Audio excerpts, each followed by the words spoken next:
Plus के इस class में और नॉलेज प्लस के यूट्यूब चैनल पर आपका स्वागत है। क्लास में अंत तक बने रहेंगे। यदि कोई प्रश्न, कोई जिज्ञासा मन में हो तो उसे पूछेंगे, पूछने में कोई हिचक न करें। यूट्यूब के दर्शक यदि कोई जिज्ञासा हो, कुछ पूछना हो, कमेंट सेक्शन में जाकर राय देंगे। वीडियो को अंत तक देखें, पसंद आने पर लाइक शेयर कर देंगे और सब्सक्राइब भी कर देंगे। चलिए प्रारंभ करते हैं क्लास में। हम लोग कल बुद्ध धर्म के बारे में पढ़ रहे थे। देखा गौतम बुद्ध ने अष्टांग मार्ग का उपदेश दिया, यानी 8 फोल्ड पाथ। उसमें उन्होंने कहा है कि इन 8 सिद्धांतों को, यानी 8 मार्ग का जो अनुसरण करेगा उसे मोक्ष की प्राप्ति होगी। मोक्ष, निर्वाण, प्राय सभी धर्मों में मोक्ष की बात कही गई है। मोक्ष, ये मोक्ष वाला मोक्ष नहीं, मोक्ष।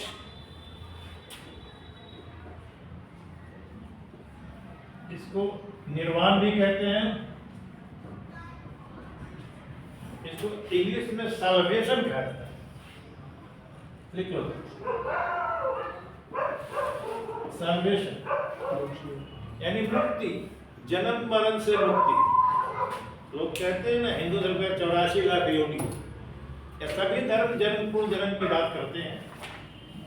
तो गौतम बुद्ध ने कहा कि जो अष्टांग मार्ग का अनुसरण करेगा, जो उन 8 सिद्धांतों को पालन करेगा, उनको क्या होगा कि जन्म मरण से मुक्ति मिल जाएगी, वो मोक्ष प्राप्त हो जाएगा। वो फिर से उनका जन्म दुनिया में नहीं होगा, वो मतलब कि परमात्मा में विलीन हो जाएगी। उनकी आत्मा जन्म मरण के चक्कर से मुक्त हो जाएगी, ऐसा उन्होंने कहा।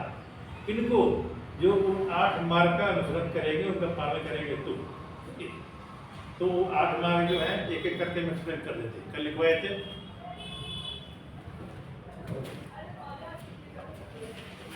पहला है सम्यक दृष्टि, ठीक है। उसका एक फॉर्मूला बताया, 8 को याद करने का बहुत सिंपल फॉर्मूला है। पहले है राइट ऑब्जर्वेशन, सम्यक दृष्टि। इसमें इसका अर्थ यह हुआ कि मनुष्य को अपनी दृष्टि इस प्रकार रखनी चाहिए कि किसी चीज में अच्छी चीज को देखें। जैसे जीवन में किसी चीज को देखते हैं, कुछ भी चीज देखते हैं, तो उसका अच्छा और बुरा दोनों पहलू होता है ना। तो व्यक्ति हो, कोई घटना हो, कोई वस्तु हो, किसी भी चीज को आप देखो, महसूस करो, तो हर चीज का दोनों पहलू हो सकता है। अच्छा भी हो सकता है, बुरा भी हो सकता है। जैसे एक गिलास पानी है, उसमें आधा गिलास भरा हुआ है, तो कोई देखेगा तो कहेगा आधा गिलास भरा हुआ है। कोई देखेगा, जैसे निगेटिव दृष्टिकोण होगा, वो क्या देखेगा कि आधा गिलास खाली। कोई अरे माता पिता है, बहुत प्यार करते हैं, बहुत प्यारे प्रिय हैं, हमारी हर इच्छा पूरी करते हैं, जो कहे मान लेते हैं। तो उन्होंने कहा कि पापा या मम्मी हमको जीन्स टी शर्ट खरीद दो। उनके पास दिक्कत है, परेशानी है, तो उन्होंने कहा कि नहीं, सिर्फ जीन्स कैसे टी शर्ट नहीं खरीद सकते। तो इस घटना को आप 2 रूप में देख सकते हैं। यदि खुशी हुई, आभार प्रकट कर रहे हैं, खुशी हुई, आप चलिए एक चीज तो खरीदाया। इसको नेगेटिव सोचिएगा, उल्ट कर देखिए, ये 2 बोले और एक ही खरीदा, एक तो रहिए गया, क्या फायदा हुआ। तो इस हर चीज को देखने के 2 पहलू हो सकते हैं। तो यही गौतम बुद्ध ने कहा, सम्यक दृष्टि। किसी भी चीज में, देखिए सब्सक्राइब कीजिए, किसी भी चीज में बेहतर को देखें और बुराइयों को नजरअंदाज करें, उसके नेगेटिव पहलू को इग्नोर करें।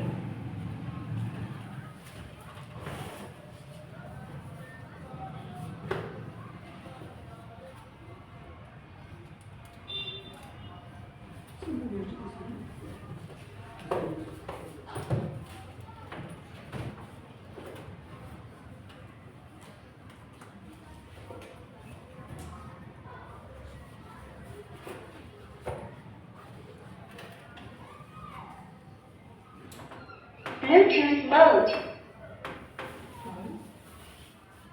Connection successful.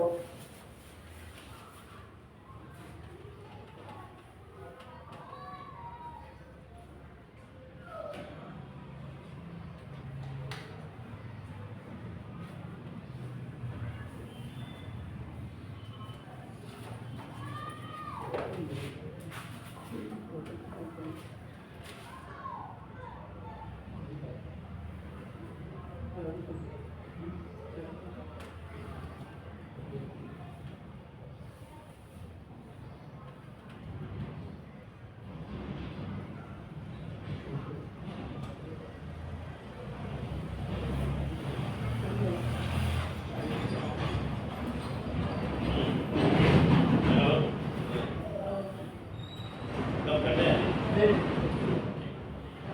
एक सम्यक दृष्टि का मतलब ये हो गया कि किसी भी चीज को देखे महसूस करे तो उसमें अच्छे पहलू को देखे, बुरे पहलू को इग्नोर कर दे, ये वह सम्यक दृष्टि। उसके बाद है राइट डिटर्मिनेशन, संकल्प। हिंदी में कल कुछ और लिखवाए थे क्या? सम्यक क्या है? सम्यक दृष्टि वही है, सम्यक दृष्टि के बाद सम्यक प्रतिबोध नहीं, सम्यक संकल्प कर दो, उसको ज्यादा बेहतर शब्द है सम्यक संकल्प।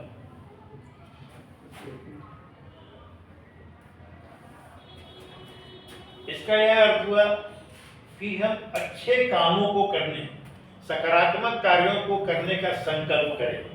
कुछ करना है तो उसके पहले हम विचार करें, पुनर्विचार करें, बार बार सोच विचार करें कि हम जो करने जा रहे हैं उससे किसी का बुरा तो नहीं हो रहा है, तो बुरे कामों से बचें और अच्छे कार्य का संकल्प करें। इसी को कहते हैं राइट संकल्प, सम्यक संकल्प, राइट डिटर्मिनेशन। नेक्स्ट है सम्यक वाणी, है ना, सम्यक वाणी, स्पीच, राइट स्पीच। हमारी वाणी विनम्र होनी चाहिए, हमारी वाणी से किसी को बुरा न लगे, कोई दुखी महसूस न करे। भोजपुरी में कहावत है ना, मुंह से जूता मुंह से पान, भाई है मुंह से जूतो खाली है, मुंह से पान खाली। तो स्पीच, बात का बहुत गहरा असर होता है और यह बात से बने रिश्ते बिगड़ जाते हैं, बिगड़े रिश्ते बन भी सकते हैं। इसलिए बात को नाप तोल के बोलना चाहिए। किसी बात को कुछ कहने के पहले समझना चाहिए। हंसी मजाक चलता है, हम उम्र में घर में भी चल सकता है, लेकिन वहाँ के परिस्थिति और मूड को देख के कोई बात करना चाहिए, बिना सोचे विचारे कुछ बोलना नहीं चाहिए। सम्यक वाणी का मतलब है तो ऐसी वाणी बोले जिससे किसी के आत्मा को तकलीफ न पहुँचे, किसी को दुख न लगे। हमारी वाणी से लोग प्रसन्न हो, न कि हमारी वाणी से लोग नाखुश हो जाए। यही है सम्यक वाणी, ठीक है। उसके बाद है राइट एक्शन, सम्यक कर्म। हमारा जो कर्म हो, कर्म बहुत प्रकार के हो सकते हैं। आजीविका से जुड़ा कर्म भी हो सकता है, हमारे नित्य प्रति के जीवन में और जितने काम का सब कर्म में आता है। तो हमारे कर्म ऐसे हो तो उसमें हिंसा न, बौद्ध धर्म में और इससे भी ज्यादा जैन धर्म में हिंसा को छोड़ने का, बहुत अहिंसा पर बहुत ज्यादा बल दिया गया है। इन दोनों धर्मों में जो बौद्ध धर्म और जैन धर्म चला था उस समय भारत में 6वीं शताब्दी BC में लगभग 62 संप्रदाय नए नए आए थे, 62। ठीक है, बौद्ध, इसको नोट कर लीजिए। बौद्ध धर्म और जैन धर्म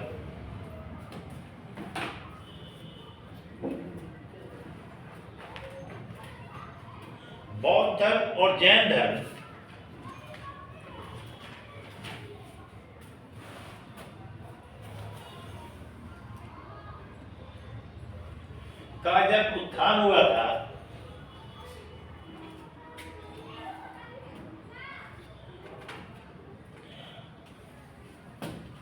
कोस्ट में के 6वीं शताब्दी BC, कोस्ट में 6वीं शताब्दी BC, इसी समय में इसका उत्थान हुआ था। कोस्ट को बंद कर दीजिए। उत्थान हुआ था 6वीं शताब्दी BC। तब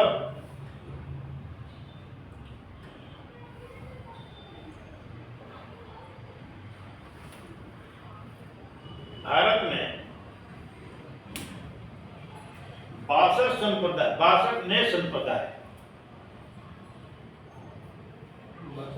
62 नए संप्रदाय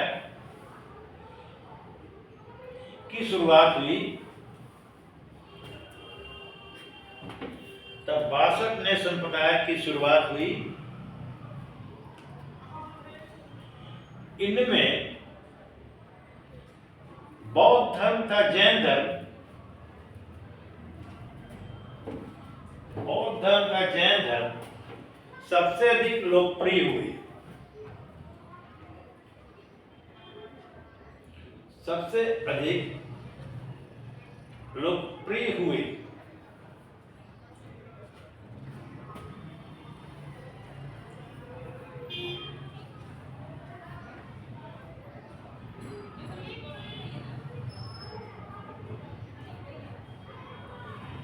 ठीक, अब आइए राइट एक्शन पर। एक्शन वाइज कर्म ऐसे करें जिससे किसी को तकलीफ ना हो, हमारे कर्म से किसी को अहित ना हो, और कर्म में हिंसा ना हो, हिंसक कर्म से बचें, हिंसा का मार्ग ना अपनाएं। उसके बाद है लाइवलीहुड, जीवन यापन, राइट लाइवलीहुड, जीवन यापन। हर आदमी अपने परिवार का गुजर बसर करने के लिए, चार पैसे कमाने के लिए कुछ न कुछ करता है। कोई नौकरी करता है, कोई व्यवसाय करता है, कोई पशुपालन करता है, कोई खेती करता है, कुछ भी करता है। तो गौतम बुद्ध का उद्देश्य यही था कि हर व्यक्ति अपनी पसंद से आजीविका चलाए, जीवन यापन के लिए कोई धंधा करे, रोजगार करे, लेकिन उसमें हिंसा का न हो, हिंसा का समावेश न हो। इसीलिए बौद्ध धर्म ने और बहुत जैन धर्म ने खेती करने पर रोक लगाई थी। रोक क्या, खेती की मनाही की थी। बौद्ध धर्म में तो हिंसा वाला जो क्राइटेरिया है वो थोड़ा उदार था, लेकिन जैन धर्म में तो और कठोर था। मतलब जैन धर्म पढ़ेंगे तो देखेंगे इस हद तक कठोरता कि उसे व्यवहार रूप में लाना बहुत मुश्किल है। आज भी जैन धर्म के लोग बहुत है भारत में, लेकिन उतनी तरह से नहीं ला पाते, फिर भी बहुत ज्यादा लाते हैं। लेकिन बौद्ध धर्म में तुलनात्मक रूप से कुछ कमजोर था हिंसा वाला फैक्टर। फिर भी गौतम बुद्ध ने कहा था कि अपनी आजीविका के लिए, अपनी जीविका के लिए, अपने जीवन यापन का जो जरिया अपनाते हैं उसके लिए ऐसा कोई कार्य न करें जो कि हिंसा जिसमें हो। जैसे हम लोग देखते हैं आज मछली, चिकन, मटन का दुकान, ये सब टाइप का नहीं, उसमें चाहिए, और किसी ऐसे काम को न करें जिसमें किसी को हिंसा का मार्ग अपनाना पड़े। यही है राइट लाइवलीहुड। अब है सम्यक व्यायाम, राइट एक्सरसाइज। एक्सरसाइज से मतलब जो फिजिकल एक्सरसाइज ही नहीं होता है, एक्सरसाइज के मतलब है दिनचर्या, टोटल। एक्सरसाइज को व्यापक संदर्भ में जीवनचर्या कहा जाता है। अपनी जीवनचर्या इस प्रकार रखें कि जिससे किसी और को परेशानी ना हो, किसी को तकलीफ ना हो। आपके दिनचर्या से, आपका जो रूटीन है, रूटीन ऑफ लाइफ है रोज का, उससे किसी को परेशानी ना हो।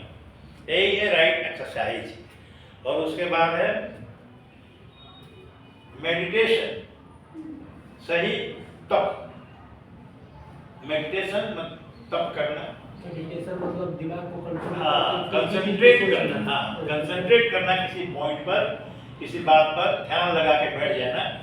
तो ध्यान सही तरीके से लगाए, ध्यान लगाए तो एकदम ध्यान ही लगाए, ध्यान के अलावा और कुछ ध्यान न लगाए। इन्हें कि आंख मूंद के मन में राम नाम कर रहे, बाद में सोच रहे कि कैसे कैसे कुछ ये आ जाए कर दे, इस किसी के बात नहीं। जब ध्यान लगाए तो सिर्फ ध्यान लगाए, मुखे बगल में छुरी वाला बात नहीं होना चाहिए।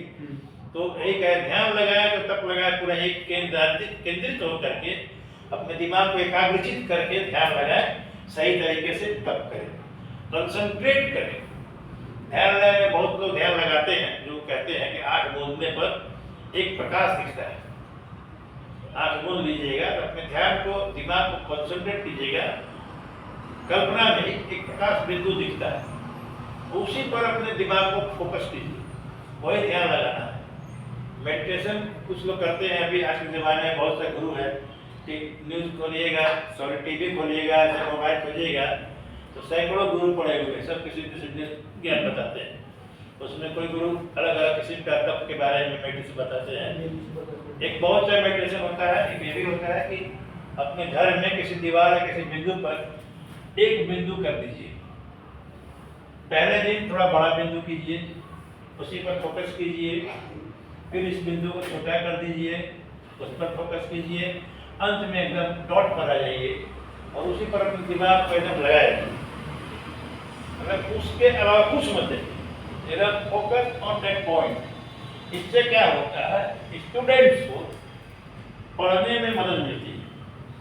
अब बोलो कैसे इससे मदद मिलेगी? डेली करो 10-20 मिनट ऐसे करते हाँ। हैं सब सुबह। उससे क्या होता है, कंसंट्रेट, आप एक बिंदु पर कंसंट्रेट कर सकते हैं, तो अपने पाठ्य पुस्तक पर कंसंट्रेट नहीं कर सकते हैं। ध्यान को केंद्रित करने की ये कला है कि आपका दिमाग और किन्हीं बातों में मत भटके, आप उस बिंदु पर केंद्रित हो जाए, उसी चीज को देखें, उसी चीज को सोचें। जैसे पहले बात दिन क्या कहते हैं, when on road be on road. जब आप सड़क पर चल रहे हो तो पूर्ण रूप से सड़क पर ही चलिए। सड़क पर चलते हैं तो कोई किसी और बारे में मत सोचिए, नहीं तो एक्सीडेंट हो सकता है। वही इसमें थ्योरी काम करता है।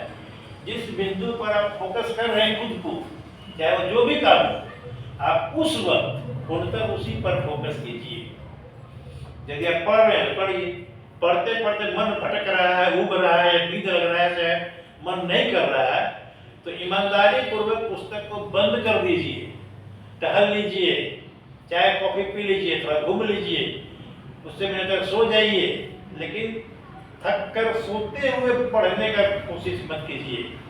इससे क्या होता है, पढ़ाई तो होती नहीं है, पढ़ाई दिमाग में घुस नहीं रहा है, शरीर को थकान भी हो रहा है, स्वास्थ्य खराब हो जाता है, आगे 3-4 दिन पढ़ाई नहीं हो पाएगा, घटा ही घटा है, स्वास्थ्य खराब हो जाएगा, तबीयत खराब हो जाएगी, 3-4 दिन पढ़ाई नहीं हो पाएगा।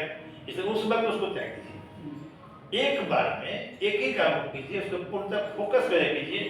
यही कहा है मेडिटेशन, केंद्रित कीजिए अपने दिमाग को। और अंत में राइट मेमोरी।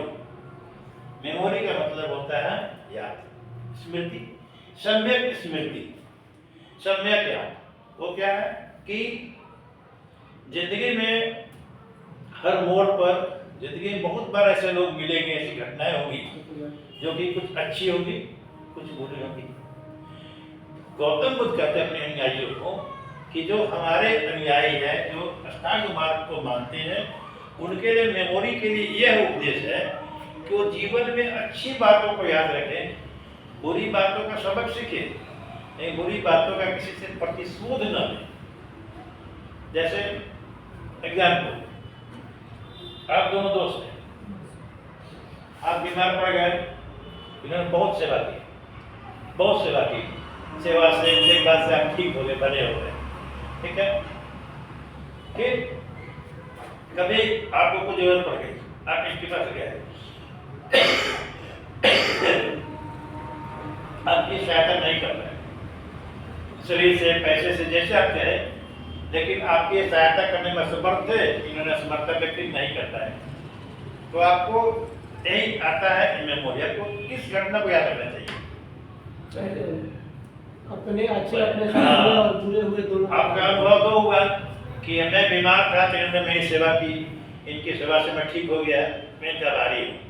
लेकिन दूसरी बार जब गए तो इन्होंने मेरी मदद करने में असमर्थता व्यक्त की, या हो सकता है जहाँ उसके बहाने कर दिया हो, तो उसको आप याद करके इनका मूल्यांकन मत कीजिए। गौतम बुद्ध ने बताया कि किसी के प्रति की गई अच्छी चीजों को याद रखिए, बुरी चीज को भूलने का कोशिश कीजिए। अंग्रेजी में भी फ्रेज है forget and forgive, forget and forgive, भूलिए और माफ कीजिए।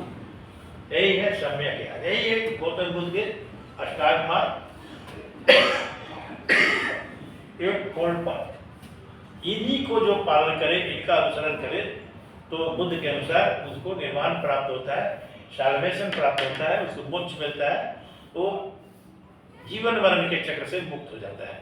हिंदू धर्म में यही बात है, हिंदू धर्म में यही कहा मोक्ष के बारे में कि जो अच्छे कर्म करेगा वो उसका जीवन मरण के बाधा से मुक्त हो जाएगा, वो 84 लाख जूनी में नहीं भटकेगा, तो उसका जन्म मरण नहीं होगा और मुक्त हो जाएगा। चलिए अब आते हैं, अष्टांग मार्ग तो हो गया। इसका अगला पॉइंट है बोध, लिखिए नेक्स्ट।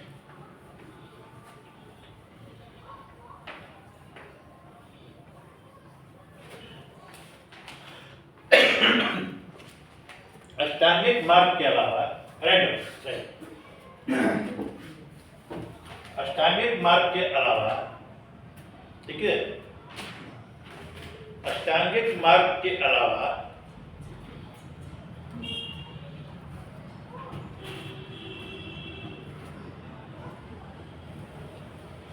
गौतम बुद्ध ने अपने शिष्यों को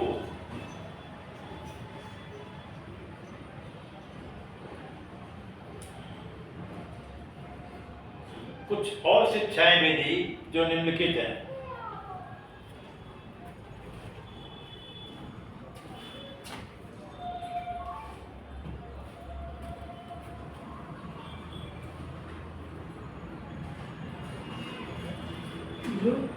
निम्नलिखित हैं, नीचे पॉइंट लिखिए, 1 2 3 4 5 है।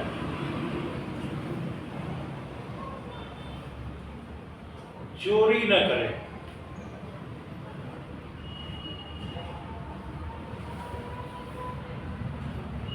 नेक्स्ट झूठ न बोले,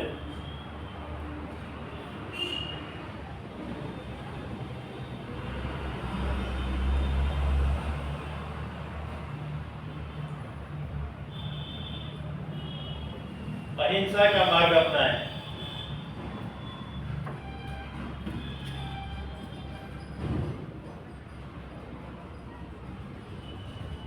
नेक्स्ट धन संग्रह से बचें,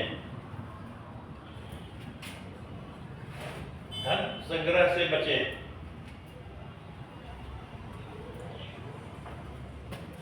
यानी इसमें क्या आगे बढ़ाइए इसी में, यानी उतना ही कमाएं जिससे आपका और आपके परिवार का निर्वहन हो जाए।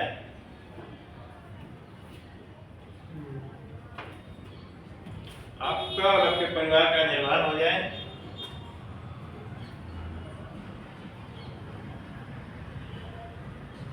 उसी में अपनी इच्छाओं को सीमित करें, अपनी इच्छाओं को सीमित करें।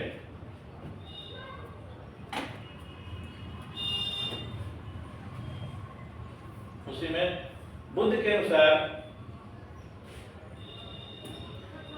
मनुष्य की इच्छाएं ही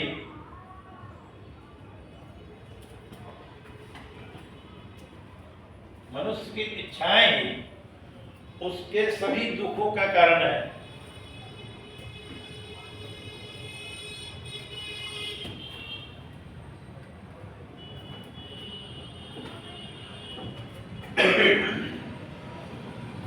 उसके सभी दुखों का कारण है।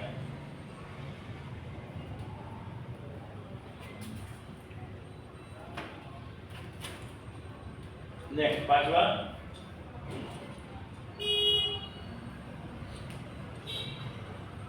सुखप्रद बिस्तर। सुखप्रद बिस्तर मतलब खूब आरामदायक गद्दा वगैरह। सुखप्रद बिस्तर का त्याग करें, कौमा अधिक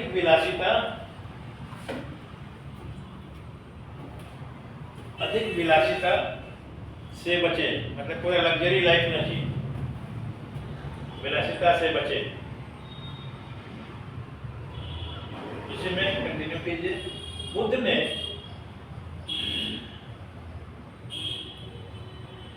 अधिक कठोर तप से भी मना किया है, कठोर तप से भी मना किया है।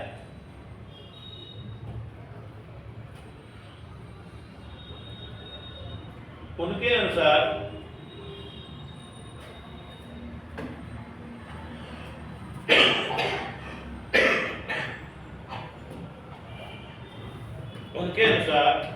कठोर तप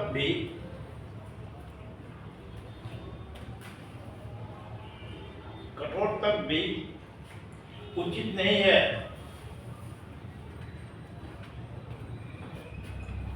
मनुष्य को मध्यम मार्ग अपनाना चाहिए, मध्यम मार्ग अपनाना चाहिए, बीच वाला। न ज्यादा ऐशो आराम, न ज्यादा कठोर जिंदगी, बीच वाला मार्ग अपनाना चाहिए।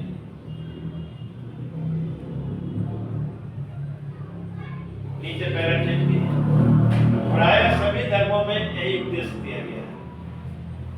कोई धर्म थोड़े कहीं चोरी करो, प्राय सभी धर्मों में यही उपदेश दिया गया है।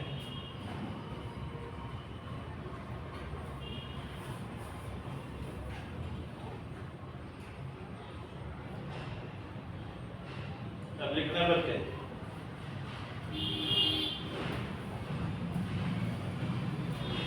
इच्छा वाले कॉलम को फिक्स एक्सप्लेन कर देते हैं। इच्छा मनुष्य की जरूरी है। दो पहलू है इसमें।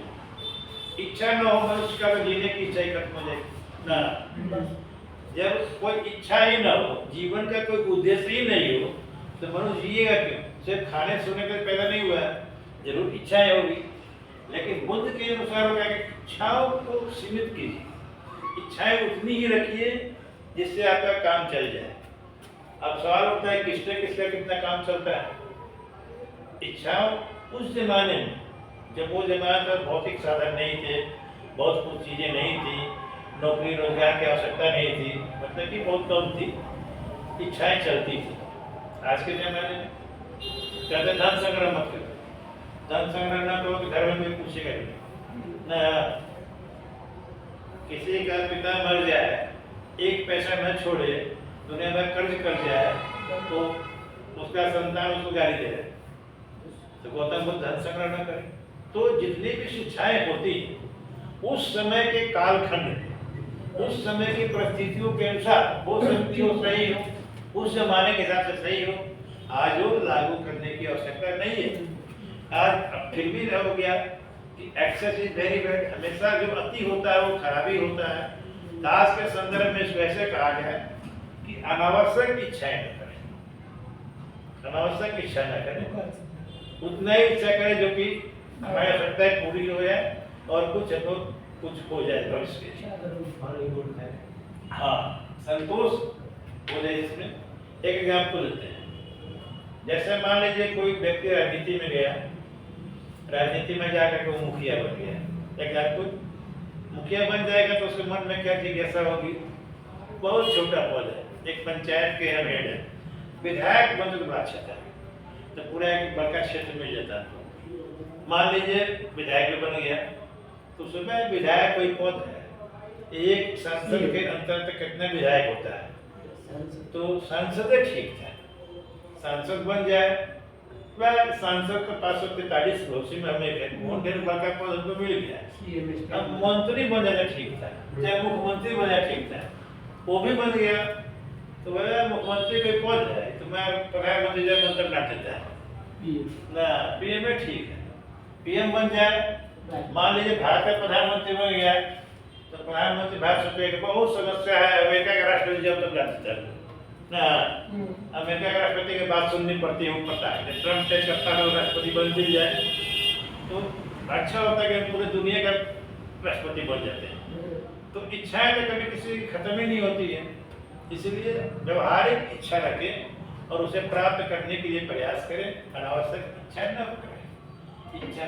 दूसरा एग्जाम्पल, मुकेश अंबानी सबसे बड़े धनी व्यक्ति हैं भारत के, लेकिन वो दुनिया में नहीं है, दुनिया के 9वें नंबर पर धनी आती है, नंबर 9। सबसे नंबर 1 एलन मस्क है, पहला ट्रिलियनर हुआ है, पहला खरबपति, दुनिया में एक ही खरबपति है एलन मस्क। तो क्या मुकेश अंबानी की इच्छा नहीं होती होगी कि काश हम भी नंबर 1 पर होते?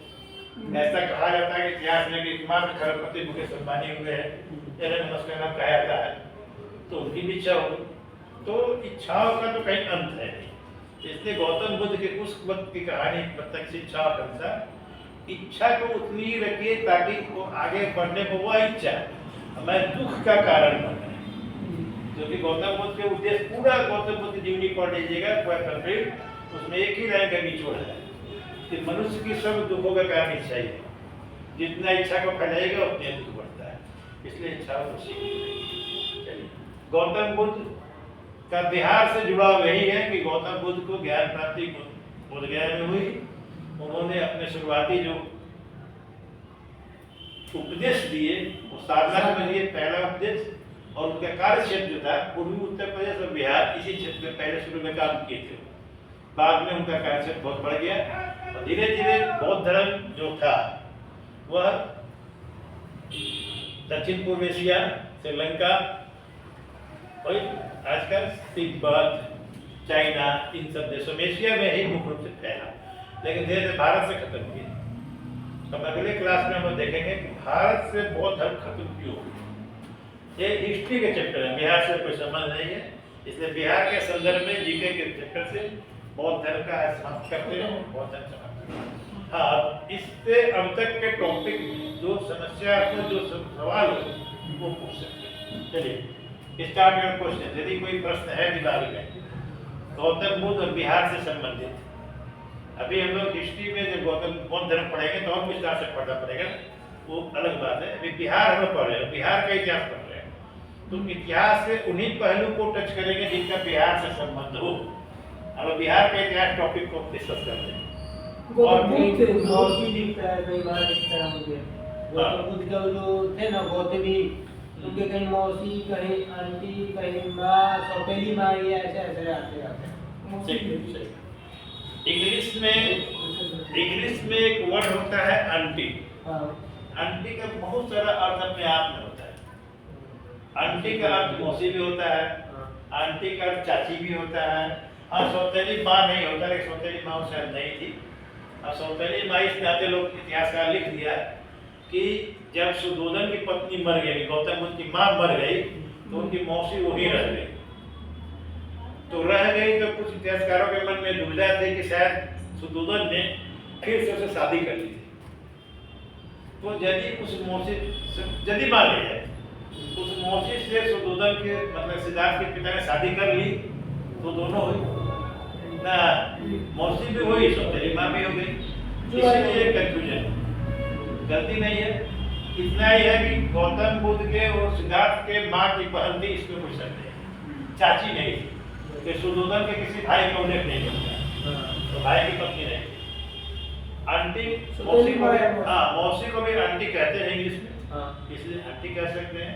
और यदि उसके पिता ने शादी कर लिया सौतेली माँ भी हो गई, इसमें कहीं कोई दिक्कत नहीं। गौतम बुद्ध सारा उपदेश दे रहा है।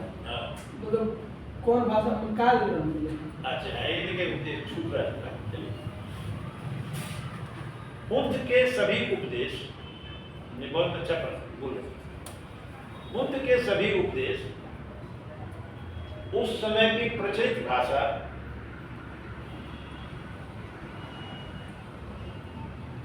पाली में दी गई थी। पाली इज लैंग्वेज, पाली उस समय आम जनता की भाषा ही थी। पाली में पाली भाषा नेपाल का था क्या? पाली लैंग्वेज नेपाल का मदर लैंग्वेज था क्या? पाली बिहार में स्टेट पाली नहीं, उस समय पूरे मगध क्षेत्र में पाली भाषा बोली जाती थी, इंक्लूडिंग नेपाल। उस समय की प्रचलित भाषा थी, प्राकृतिक भी थी, लेकिन पाली ज्यादा लोकप्रिय थी। आम जनमानस की भाषा पाली थी। और जो उस समय का राजा महाराज परिवार की भाषा जो थी वह प्राकृत या संस्कृत थी। तो जैसे अभी अंग्रेजी का बहुत महत्व है, हम लोग और जैसी भाषा में बात करते हैं तो अंग्रेजी बहुत उसको लगता है कि ये समथिंग स्पेशल और बहुत जानकार बहुत बात है, ऐसा सोच है। उस समय में जो संस्कृत बोलते थे उनके प्रति वही आदत है कि संस्कृत वाले लोग होते हैं वो जेंटलमैन होते हैं, वो काफी जानकार होते हैं, वो बहुत इज्जतदार होते हैं। धीरे धीरे बाद में जब हम लोग बौद्ध धर्म को विस्तार से पढ़ेंगे तो देखिए बौद्ध धर्म का पतन कारण हुआ था। जो बौद्ध संत थे, बौद्ध भिक्षु थे, वो धीरे धीरे पाली से दूर हटते गए और उन्होंने अपने प्रवचन, अपने उपदेश, अपनी किताबों को लिखने का संस्कृत में शुरू कर दिया। आम जनता के बीच में संस्कृत का प्रचार प्रसार होने लगा है और संस्कृत को ही अपना लिए। तो इससे क्या हो गया कि जो कम पढ़े लिखे लोग थे, जो सामान्य लोग थे, जो पाली जाते थे, वो लोग बौद्ध धर्म से धीरे कटते गए। कि यह भी तो उसी चीज का शिकार हो गया जो ब्राह्मण धर्म का है।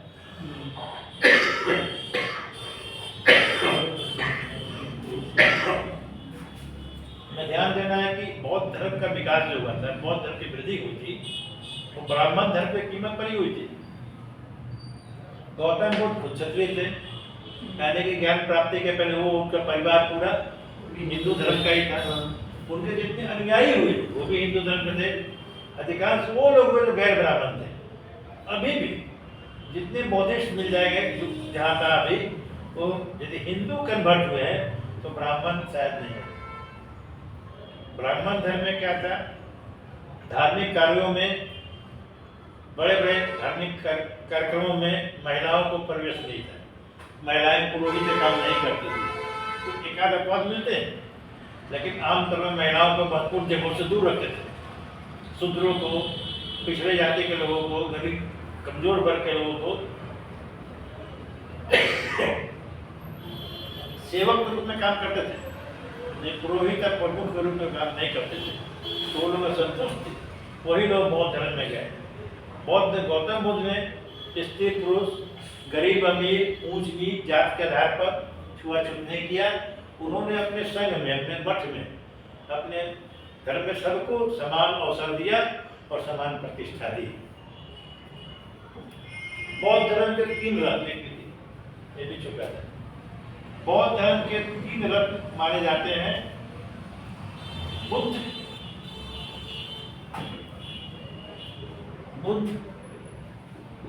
धम्म और संघ। इसको त्रिरत्न कहते हैं, इसलिए त्रिरत्न कहते हैं। थ्री जेवल्स ऑफ बुद्धिज्म, इसको त्रिरत्न नहीं कहते। बुद्ध धर्म के त्रिरत्न, बुद्ध, धम्म और संघ। 3 जेवल्स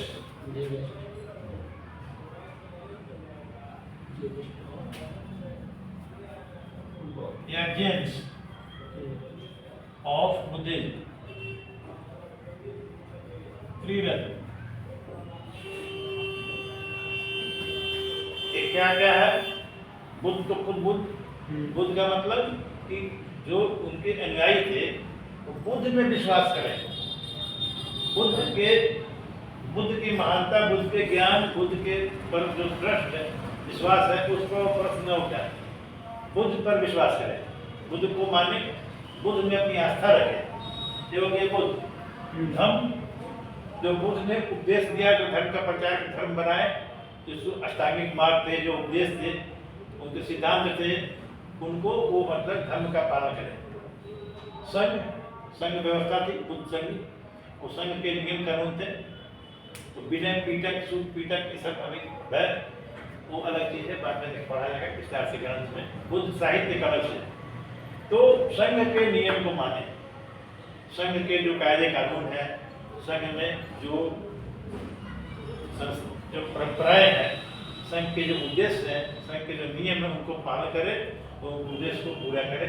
मतलब तीनों चीज में अपनी आस्था रखे, बुद्ध में, धर्म में और संघ में, संघ के नियम कानून में उस उद्देश्य को देखे, समझे, पालन करे। यही है त्रिरत्न। गौतम बुद्ध के एक शिष्य थे, संघ में महिलाओं को प्रवेश नहीं था शुरू में। संघ में शुरू में जो संघ बना, उसमें महिलाओं को प्रवेश नहीं था। बाद में संघ में महिलाओं को प्रवेश दे दिया। गौतम बुद्ध के सबसे करीबी शिष्य थे, तो एकदम प्री राइट हैंड मैन, उनका नाम था आनंद। आनंद मठ नहीं है, बाकी आनंद नाम का एक शिष्य थे। गौतम बुद्ध के सबसे करीब, मतलब उनके संगठन में नंबर 2 ही गौतम बुद्ध के बाद, सेकंड नंबर नहीं थे। आनंद नाम का शिष्य थे। उन्होंने गौतम बुद्ध से कहा,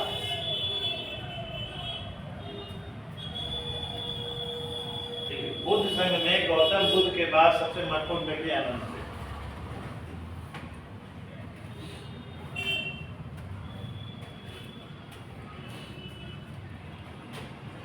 आनंद ने बुद्ध से कहा कि संघ में महिलाओं को प्रवेश किया जाए, संघ में महिलाओं को प्रवेश दिया जाए, महिलाओं को भी मौका दीजिए संघ में आने का।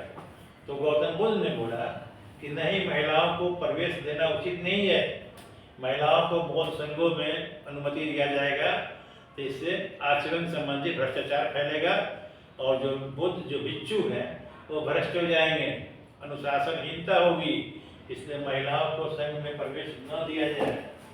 तो आनंद के बहुत जिद करने पर, बार बार रिक्वेस्ट करने पर गौतम बुद्ध ने स्वीकृति दे दी कि ठीक है, जो भी महिलाएं हैं, भिक्षुक है, उनको संघ में प्रवेश दिया जाए।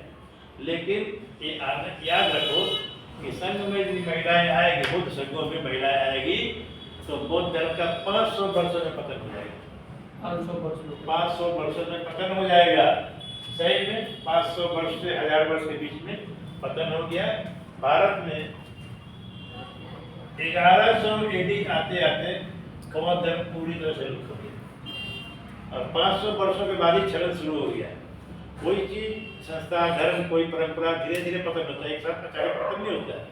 इलेक्ट्रिक के बल्ब बताएंगे स्विच ऑन स्विच ऑफ, ऐसा नहीं होता है, धीरे धीरे धीरे धीरे 500 वर्षों के बाद परिवर्तित रूप में आया। कुछ हिंदू धर्म की बुराइयां इसमें आ गई। जो हिंदू धर्म में ब्राह्मण धर्म में ढोंग था, जो कर्मकांड थे, जो बुराइयां थी, कुरीतियां थी, वो धीरे धीरे बौद्ध धर्म में भी आ गई। बौद्ध मठ जो थे वो विलासिता के केंद्र बन गए। बौद्ध भिक्षु जो थे वो ऐशो आराम में रहने लगे, क्योंकि उनको उस वक्त के राजाओं ने जिन्होंने बौद्ध धर्म संरक्षण दिया था, उन्होंने बड़े बड़े संपत्ति दान किए थे। नालंदा का जो मठ था बौद्ध विहार, उसके 200 गांव दिए गए थे उसको दान में। नालंदा मठ का देखभाल करने के लिए तो बौद्ध विहार विश्वविद्यालय उसको देखभाल करने के लिए 200 गांव का जितना राजस्व आता था, कर आता था, वो सब उसके लिए था। इसी प्रकार जो बड़े बड़े मठ थे, उसमें जो मठाधीश थे, जो बौद्ध भिक्षु थे, वो लोग क्या हो गए, लग्जरियस लाइफ जीने लगे और वो लोग ऐसो आराम का जीवन पसंद करने लगे, जनता से कट गए। बौद्ध ने गौतम बुद्ध अपने शिष्यों को, अनुयायियों को कहते थे कि भिक्षा मांगिए। बौद्ध भिक्षु को कहते हैं, उनको भिक्षा मांगिए, क्या खाने के लिए कहते थे। वो तो 2-4 घर से मांग के खा तो कोई खिला, इतने बड़े संत थे कोई खिलाता है। दरवाजे में जाइएगा तो इससे क्या होगा, जनता से संपर्क होगा, जनता में अपनी शिक्षाओं का, अपने धर्म का प्रचार कीजिएगा। बदले में मुद्दे को आप खाइए वो अलग बात है, लेकिन वो सेकेंडरी थी। मूल चीज क्या था, बौद्ध भिक्षुओं का जनता से संपर्क बढ़े और बौद्ध धर्म का प्रचार हो। जनसंपर्क के लिए ही बौद्ध भिक्षुओं को गाँव घूमने को उपदेश देते थे। और जब बड़े बड़े राजा महाराजा, बड़े बड़े लोग दूसरे सेठ साहूकार तो मठों को, बौद्ध संघों को दान देने लगे, गांव का रेवेन्यू दे दिए, जैसे 200 गांव नालंदा